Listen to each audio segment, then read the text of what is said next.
அலெக்சாண்ட்ரியாவின் நூலகம் உலகின் மிகப்பெரிய மற்றும் மிக முக்கியமான நூலகங்களில் ஒன்று என்று கருதப்படுகிறது.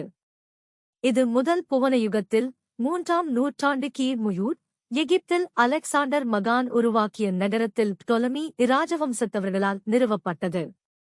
நூலகத்தில் 40,000 முதல் 4 லட்சம் வரை கையெழுத்து பாஞ்சுகள் இருந்ததாக கூறப்படுகிறது.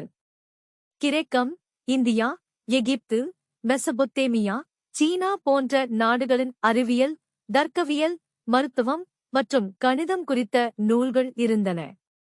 பெரும் அறிஞர்கள் ஆர்க்கிமீடிஸ், யூக்ளிடு, ஹிப்போகிரடிஸ் மற்றும் பிளேட்டோ போன்றவர்கள் இதில் பங்கு பெற்றனர்.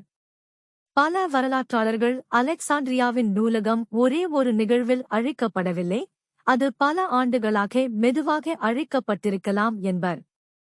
சில ஆராய்ச்சியாளர்கள் குறிப்பிட்ட சில நூல்கள் இன்று இருக்கும் மடாலயங்களில் புதைந்து இருக்கலாம் என்று நம்புகின்றனர்.